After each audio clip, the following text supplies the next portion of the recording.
Chào em có thể cho biết tên, em sanh ở đâu và hiện bây giờ em đang làm gì? Dạ, em chào chị Giang và tên em là Jenny Hồng Nguyễn. Em sinh ở Việt Nam. Bây giờ thì đã định cư ở Mỹ cũng được 37 năm rồi thưa chị. Hiện đang em đang làm nghề gì? Em đang làm cho State chị, cho State Board of Geology ở Texas. Em đến Mỹ năm nào và bằng cách nào?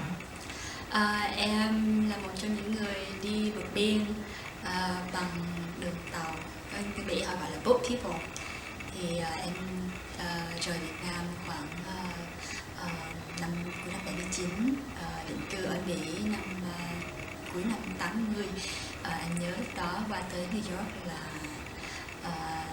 Noel tháng 12 năm 80. Cái chuyến đi đó em còn nhớ lại là những chuyện gì đã xảy ra không? Chuyến đi tàu từ Việt Nam qua trại tị nạn đấy. Dạ, được một cái may mắn là tàu của em đi 3 ngày 4 đêm trên biển, đến Mã Lai thì có hơi bị say sóng rồi tí xíu vậy thôi, chứ không có bị những cái gặp hải tặc hay là thiếu đồ ăn, không có chị.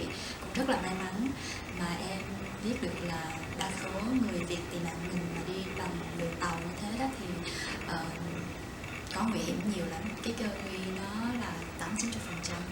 Thì nói chung là tàu của em đi rất là thuận buồm xuôi gió. Lúc đó em mấy tuổi và lúc đến trại tị nạn thì em nhìn thấy những gì ở trại tị nạn?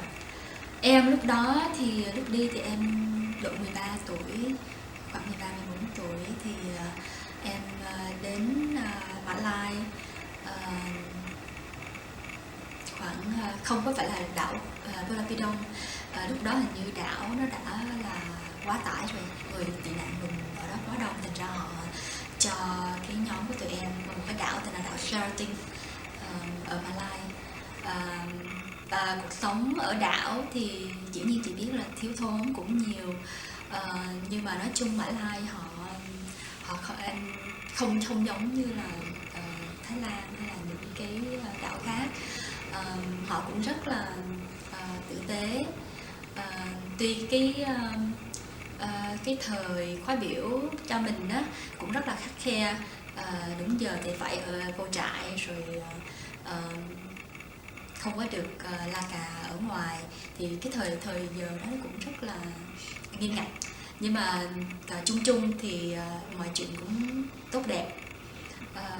Thì sau 11 tháng ở đảo thì gia đình em đi cái gì và hai em cousin thì trong 11 tháng ở đó thì tụi em được một nhà thờ ở New York, Niagara Falls, New York, bảo lãnh. Tụi em và đến đó thì cũng được nhà thờ chăm sóc rất là tận tình, họ rất là tử tế. Thì cha và các hội viên của nhà thờ thay phiên nhau đưa tụi em đi làm giấy tờ. Thời gian đầu đó thì đi làm giấy tờ rồi làm thủ tục nhập học cho em và hai em của em.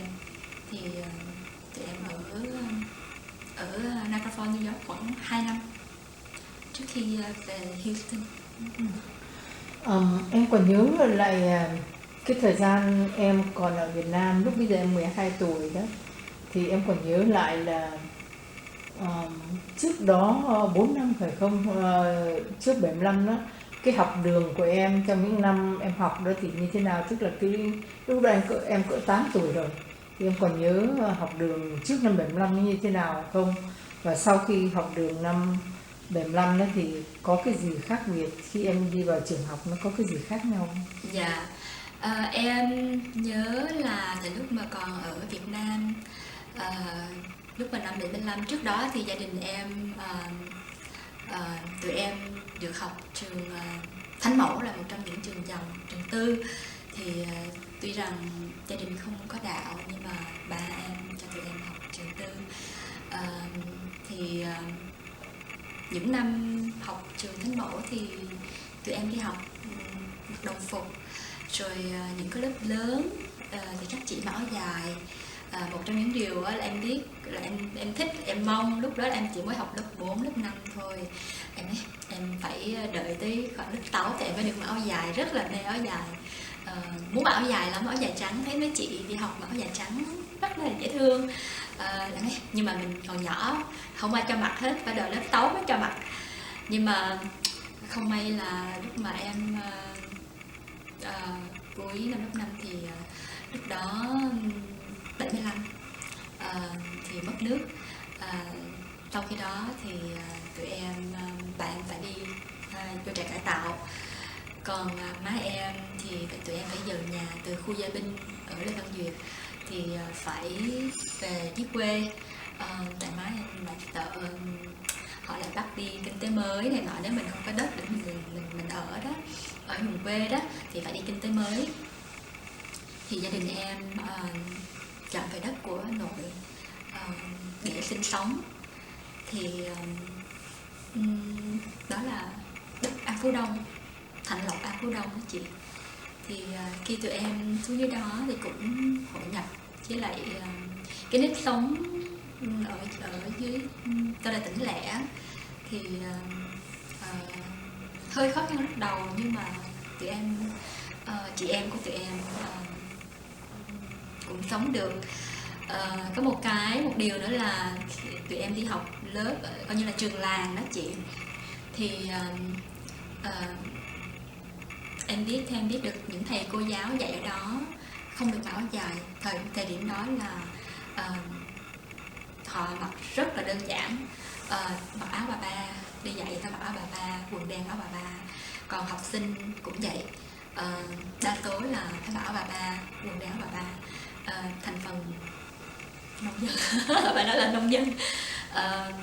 Dĩ nhiên là tụi em không được mặc áo dài, lúc đó là tụi em đã lên lớp 6 rồi, nhưng mà cũng không được mặc áo dài. Em cũng không hiểu sao cái thời điểm đó là mọi người phải em nghĩ chắc lại có lẽ là lúc đó không có đủ tiền, không ai có đủ tiền ăn còn không có tiền đâu mà may mặc, phải không chị? Thì áo dài học sinh cũng không được mặc, thầy cô giáo cũng không được mặc. Thầy giáo thì đi dạy thì cũng nói chung là phải thật là lè phè đó. Áo sơ mi hình như hầu như cũng rất là hiếm thấy có thầy mặc. Còn cô giáo thì phải mặc áo bà ba chứ cũng không được mặc áo dài như lúc trước. Nói chung là có tự thay đổi, có cái khác biệt em thấy. Đó là cái hình thức bên ngoài, còn những cái bài học cái gì khác nhau không? Có nghe là thí dụ như làm toán là nói là anh bộ đội đó có 6 viên đạn trong súng rồi bắn 3 viên, hỏi còn bao nhiêu viên, đại khái như vậy đó. Có gì khác không? Trong bài học á, thì trên học đường thì em nghĩ là cũng có sự thay đổi, là mình phải học về Đảng Cộng sản, mình phải học về Hồ Chí Minh nhiều hơn. Toán thì không có thay đổi, đa số là tố thì nhưng mà những cái toán đố mà có ẩn dụ nhiều đó thì cũng kèm trong đó là nói về Đảng và nhà nước nhiều hơn. Rồi kèm cho đó là tụi em phải đi sinh hoạt, chương trình là bé Hoàng Khăn Đỏ. Thì em còn nhớ là tụi em là phải mỗi học sinh là phải có khăn đỏ. Thì trong giờ sinh hoạt mỗi ngày là phải tập họp rồi hát những bài hát mới mà họ dạy cho thiếu nhi tụi em. Thì lúc đó là tụi em cũng ai cũng phải vào đội thiếu nhi Hoàng Khăn Đỏ hết, không có ngoại lệ. Nếu mà chị không vào đó là chị không đi học, đơn giản chỉ có vậy thôi đó. Thì tụi em lúc đó nhỏ, thấy có hát, có sinh hoạt tập thể thì cũng rất là thích. Cũng không cái hiểu gì nhiều, cũng rất là thích, thấy nó lạ, thấy nó khác. Tụi em phải học nhiều thứ, nói về Bác và Đảng, nhiều cái thì mình cũng mập mờ, lúc đó còn nhỏ mà chị mập mờ lắm, không có mấy hiểu lắm. Thì Nhưng mà sau đó thì khoảng 3 năm sau, ba em được thả, ba đi học tập về thả, thì em thấy ba em trầm ngâm hơn, buồn hơn, vì yên là ốm đi nhiều hơn. Mà mỗi lần tụi em mà đi sinh hoạt đó, ba em biết là bị bắt buộc đi, tụi em phải đi, nhưng mà đang không vui, nhưng mà không nói gì được hết. Chỉ là không thích nhưng mà không biết làm sao. Ở trong trường lớp đó, bởi vì ba em là một người tù, thì có khó khăn gì cho em, hoặc là bạn bè có nhìn em với ánh mắt khác, hay là nói cái gì làm cho em buồn không? Ờ, Tụi em sống cũng hòa đồng và cũng khép kín lắm. Cái nghĩa là biết là ba em đi học tập, nhưng mà cái xóm tụi em ở đó, nói chung là hàng xóm cũng rất là tử tế. Họ là những nông dân, đa số là những nông dân. Thành ra cũng có một vài người có con đi bộ đội. Theo em biết có con đi bộ đội, nhưng mà họ không có soi mói gia đình mình, cũng biết là mình có đất, mình về đây mình ở, mình cũng làm như ai, mình sống cũng chan hòa lắm, giúp đỡ hàng xóm, giúp đỡ lẫn nhau cũng nhiều. Được cái là ba em cũng ít nói, ba em rất là ít nói. Thì nói chung là họ cũng đi rất là lâu. Somehow em biết có những gia đình khác thì không có được may mắn như vậy. Nhưng mà tụi em là mỗi lần đi họp á, là bắt buộc tụi em phải có mặt. Họp phường, họp xã, thì mỗi lần đi họp như vậy là mình phải đi. Rồi nói chung nếu mình có thành tích tốt, không có gì họ gọi là phản động, thì họ để cho mình yên. Thì có một vài lần thì bạn cũng phải đi họp thường xuyên rồi như vậy đó. Nhưng mà đối với gia đình em thì họ không hiểu là sao tụi em không có bị trở ngại nhiều chị. Tuy có một vài lần họ có tới xét nhà một vài lần, nhưng mà sau đó thì mình cũng không còn gì để xét cũng không có gì đó chị. Thành ra cũng đỡ.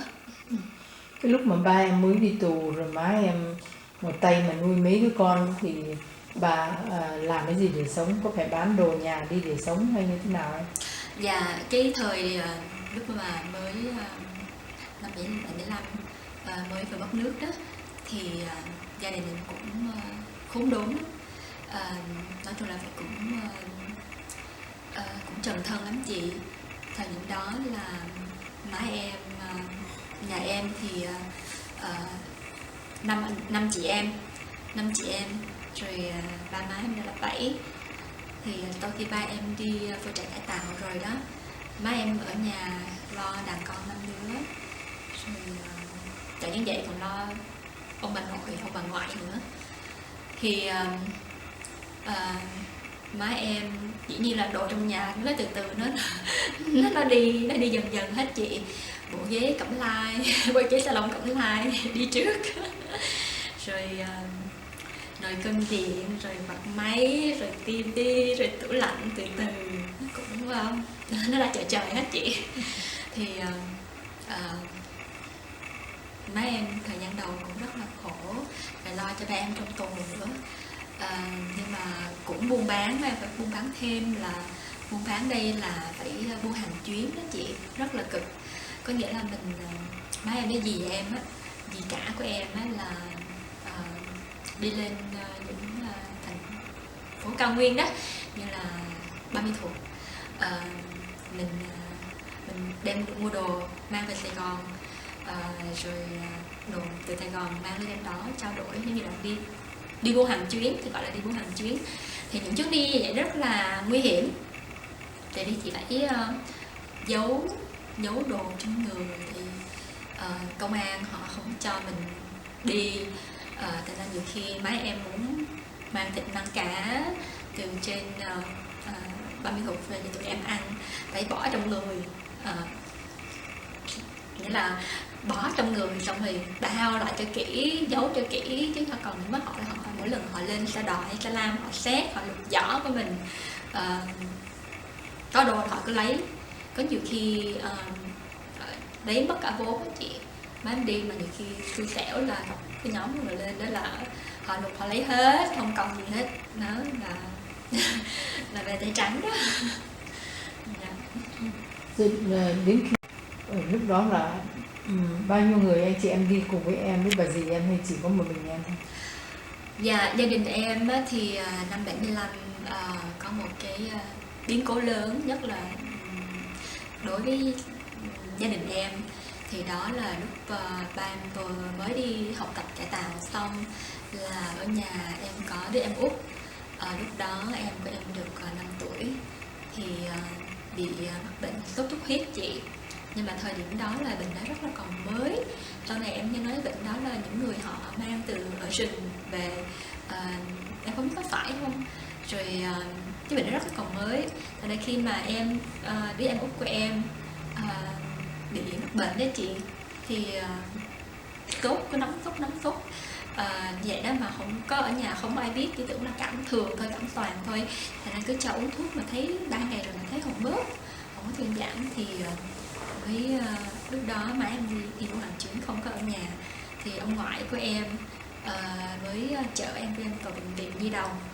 Thì vô tới đó thì người ta làm các em nằm la liệt ở ngoài, không có phòng, không có chỗ, tới ngoài mà cái sân cỏ, tới ngoài ghế đá ngoài công viên luôn. Thành ra ở lúc đó y tá nói ông ngoại để em nằm đỡ trên ghế đá, thì họ không có cho vô, không có phòng. Thì lúc đó chị của em đi theo, thì chị em giữ canh cho em. Lúc đó ông ngoại có chạy về đánh cho má em hay. Thì mấy ngày không có thuốc men, không có bác sĩ, cũng không có khám. Thì qua đến ngày hôm sau thì em của em nó kiệt sức mà đồ ăn chị cho em mang vào, y tá cũng không cho ăn nữa, cũng không cho ăn. Mà em của em nó đói lắm chị biết không. Có lần chị em ấy mang khoai lang cho nó ăn, mà biết nó đói mang khoai lang mà y tá cứ giật vứt đi, nói là không có cho em ăn bậy. Mà chị em lúc đó cũng còn nhỏ xíu cũng đâu có lớn bao nhiêu đâu, khoảng 9-10 tuổi thôi. Thì em của em nó kiệt sức, thì vừa bị bệnh mà vừa bị đói nữa đó chị. Thành tôi cuối cùng rồi em mất. Thì lúc em mất thì má em chưa về kịp. Thì hôm sau đó là ông ngoại của em bế em về đến nhà. Thì lúc đó má em về tới thì chỉ có là ôm sát của em với em của em thôi. Thì đó là một cái mất mát lớn trong gia đình của em. Xin chia buồn với em, gia đình, về cái câu chuyện của người em nhỏ của gia đình. Rồi vì sao mà em nghĩ rằng má phải cho em ra đi? Hồi Ra nhỏ đi.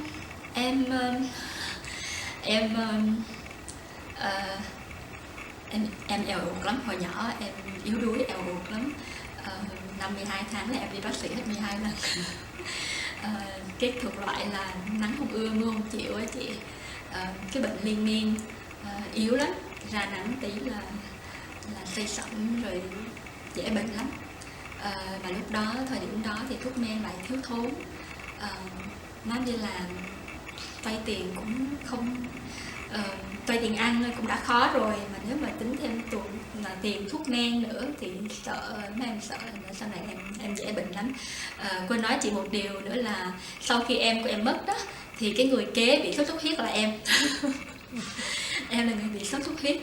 Thì lúc đó em cũng được cái may mắn là má em cũng phát hiện ra kịp thời.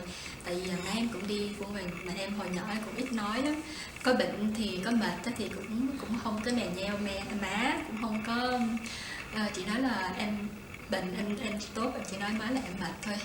Nhưng mà má em thấy em tay chân càng ngày nó càng lạnh thì má em có nghi, thành ra có đưa em đi bệnh viện cấp cứu, thì em thoát được khỏi tay tử thần lúc đó. Thành ra má em sợ lắm. Sau lúc em bệnh cái cơn bệnh đó thì má em rất là sợ. Má em không biết là nếu mà để em bên đây có thể là chắc em đi luôn. Thì em nghĩ vì lý do đó mà má em muốn em đi trước. Còn chị lớn của em, còn hai em nhỏ nữa thì chị lớn em có thể ở nhà phụ má em lo hai em nhỏ được. Thì em nghĩ đó là một trong những lý do mà em ra đi. Vào đến Hoa Kỳ thì em học lớp mấy và ở đâu thôi? Lúc mà tới, như em nói, như em thưa khi nãy đó, là em tới được gia đình của nhà thờ Bảo Lãnh đó, ở Niagara Falls đó, thì em bắt đầu vào học là lớp 7. Bắt đầu em coi như là trễ hết một năm. Ở đảo một năm thì em mất, nhưng mà em sợ mất cân bản, thành ra những người hội viên của nhà thờ nói là em có thể bắt đầu lớp 7. Thì ra lớp 7, lớp 8. Sau khi em học xong lớp 7, lớp 8 rồi gia đình em lại chọn về Houston, Texas. Tại vì ở đó là em có một người cậu và một người dì Úc ở Houston, thì muốn dì Dương em đang ở cùng đó thì chọn về Houston cho có chị các em. Thì đó là lý do em chọn về Texas. Thì cái đời sống của một em bé gái mà cậu đi với dì Dượng, mặc dù là cũng trong máu mủ bà con, nhưng mà không có mẹ, không có cha, thì em nhớ lại những ngày tháng đó em sống như thế nào về vấn đề tình cảm? Dạ, buồn với chị em hồi nhỏ là lại hay biết ước nữa. Thành ra em nhớ má, tối nào nằm ngủ cũng khóc, nhớ má, nhớ nhà, nhớ chị em. Chưa bao giờ em xa gia đình mà lâu đến vậy. Thành ra nhớ má, khóc mỗi đêm đi ngủ là khóc. Khóc rồi mới chìm vào giấc ngủ. Thì em ở Mỹ cũng khoảng 10 năm.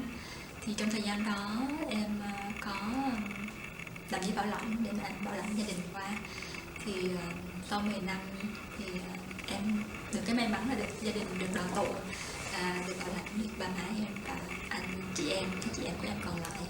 Nhưng mà cái khoảng thời gian mà em học lớp 7, lớp 8, thời gian đầu ở Mỹ á, nó cũng có cái khó khăn là em bỡ ngỡ lắm trong cuộc sống mới. Ở Mỹ thì rất là bỡ ngỡ, mà mình tại nhỏ con nữa, người Việt mình là nhỏ con nữa, đi học mình thấy lớp 7, lớp 8 mà trời nó bự. Mỹ thì nó rất là đô con, rất là to xác, chị có không? Đi học rồi em bị mấy đứa trong lớp chọc ghẹo. Thứ nhất là mình không có biết tiếng Anh, cái tên mình nó cũng lạ nữa, cái họ mình nó cũng lạ nữa, mặt mũi tay chân mình nó cũng lạ hơn người ta. Mà cái thành phố ở đó hồi đó nó là thành phố nhỏ, họ chưa bao giờ thấy một gia đình Á Đông, chưa thấy Á Đông nhìn ra làm sao hết, rất là lạ. Thế ra mỗi lần mà em đi vào lớp á thì nó túm lại, nó nhìn em như quái vật từ trên trời đất xuống. Thì em còn nhớ là trong lớp có một anh chàng bị đen.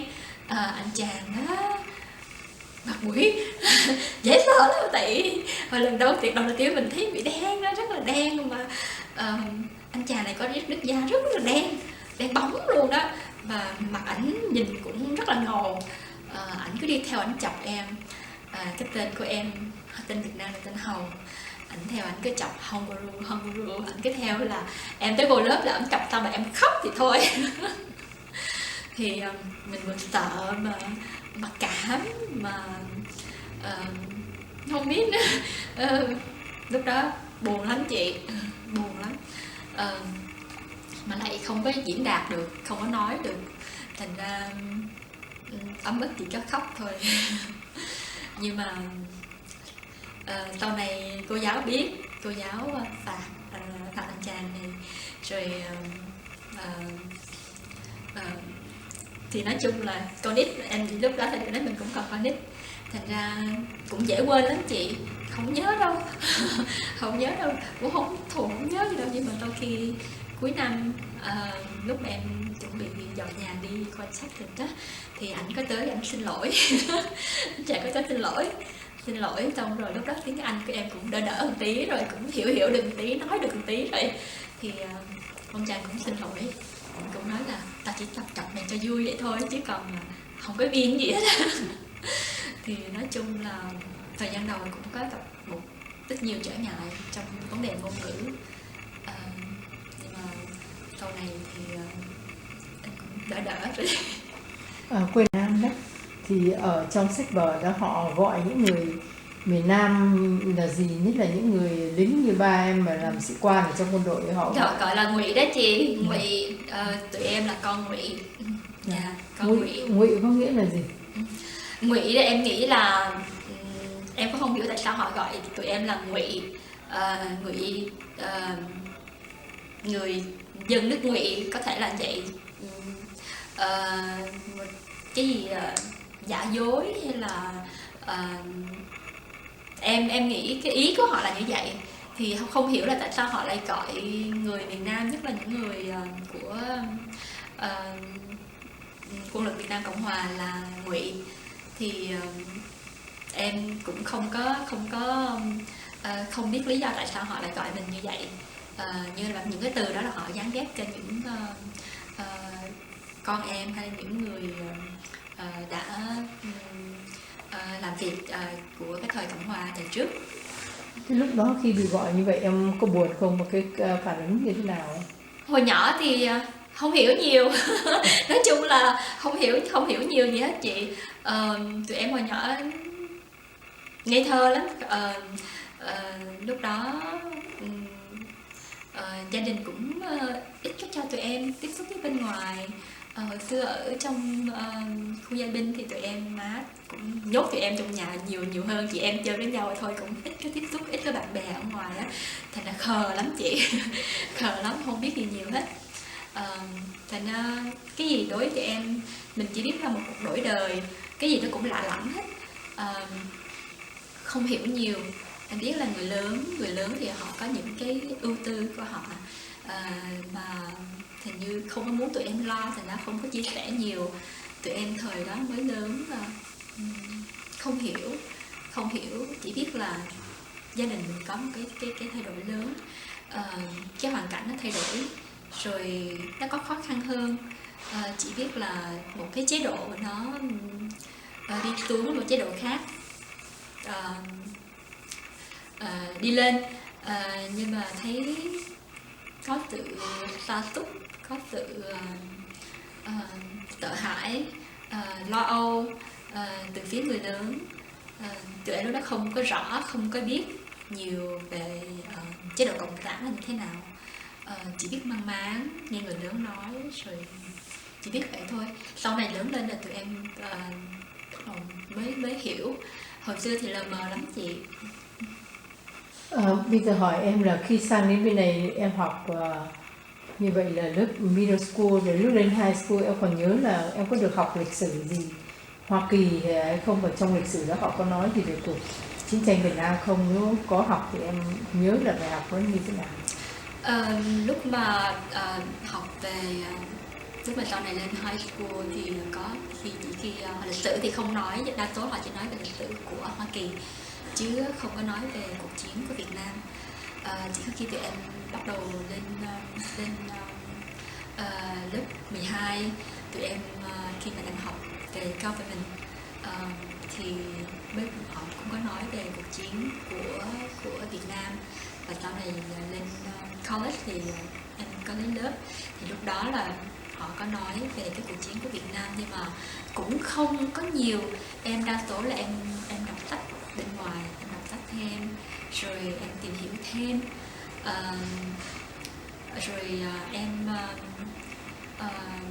coi những tài liệu bằng phim ảnh, rồi sau này là có internet, trên mạng thì em biết nhiều hơn được một tí, biết rõ hơn được một tí về cái chế độ cộng sản. Nói chung là mình tự tìm hiểu nhiều hơn đó chị. Chứ còn hồi xưa học ở bên Việt Nam, sách vở họ nói về lịch sử thì họ dĩ nhiên là họ nói Bác và Đảng cái gì cũng tốt hết. Còn Việt Nam Cộng Hòa là người xấu đó, thì lúc đó không hiểu, cũng không quan tâm, phải nói là tụi em còn nhỏ lúc đó không hiểu, cũng không quan tâm lắm về cái vấn đề đó. Nhưng mà sau này thì khi hiểu ra, biết ra thì mới thấy là cái chế độ cộng sản họ bưng bít công dân của họ rất là nhiều. Những cái điều mà em học được, sách em học, đây là muốn nói đến sách trong trường đó, là sách Hoa Kỳ đó, sách Mỹ đó, không nói đến vấn đề sách của người Việt và sang đây họ viết memoir hay họ nói về chuyện cộng sản, thì em có nhớ lại là những cái điều mà học ở trong trường textbook với lại sách vở của Hoa Kỳ đó, nó có gì khác với những cái câu chuyện mà ba mẹ em kể hoặc là chính bản thân em cũng đã kinh nghiệm qua không? Những cái sách em học đó thì họ chỉ nói lướt thôi chị, họ chỉ lướt qua cái phần đó chứ không có đi sâu, không có đào sâu.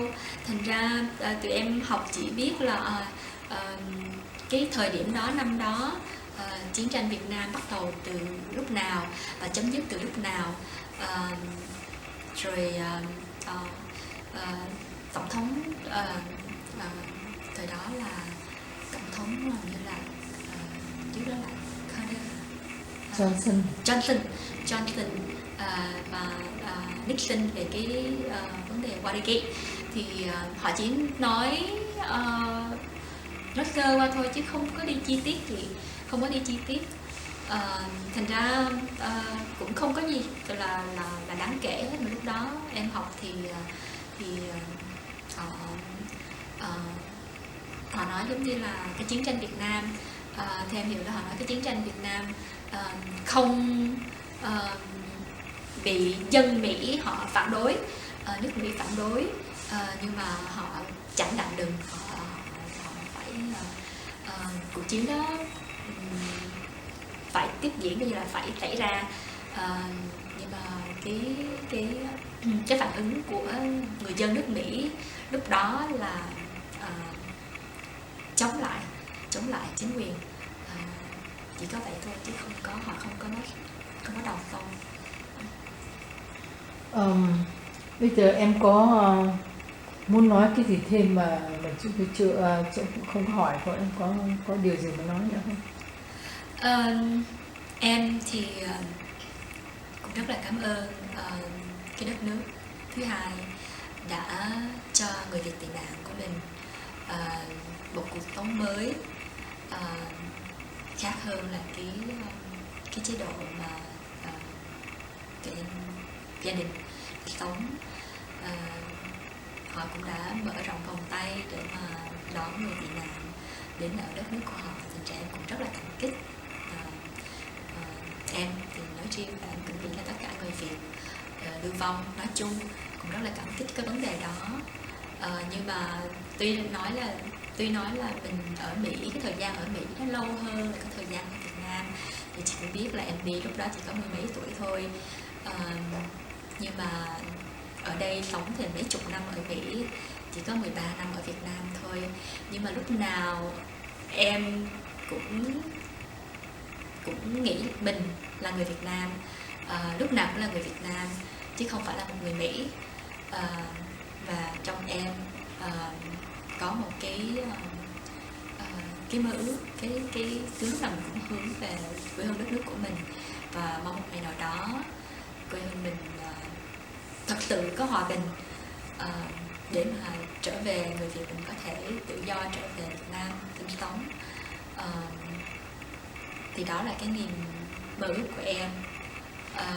Em cũng mong là những thế hệ sau này, thế hệ con em cũng biết là mình tuy là người Mỹ nhưng mà gốc của mình cũng là người Việt Nam.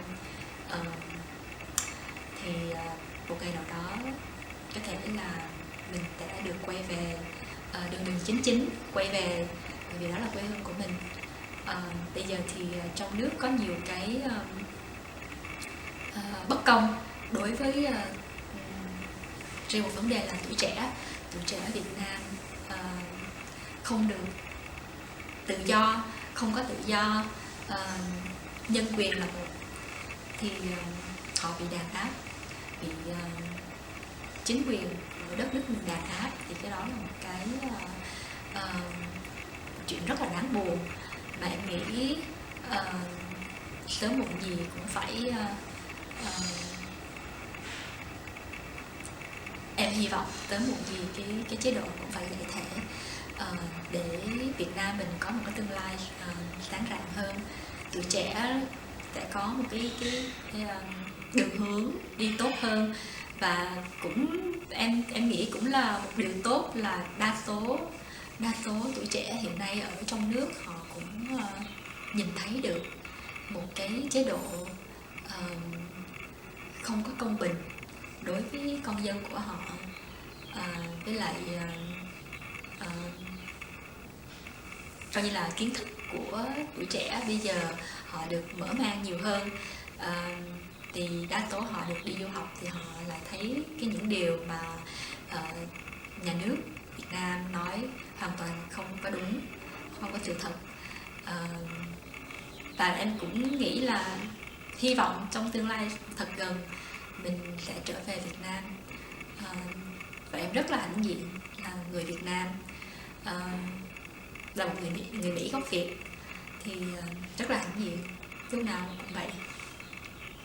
Bây giờ cô cuối là quên lại kêu mấy đứa nhỏ vào bảo nó hay là Vietnamese American hoặc American thì chị hỏi Yin nha, chị gọi mấy đứa kia vào nó nói lại câu đó, trông có thể mình phải dùng cái đó đấy.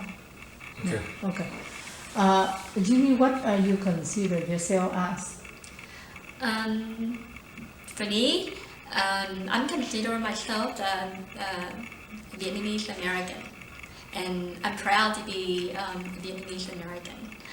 And yes, I'm proud to say that. And it's our heritage, so I want to preserve and keep that. Thank you em. Nhớ ký tên cho chị. Nhớ ký tên cho chị.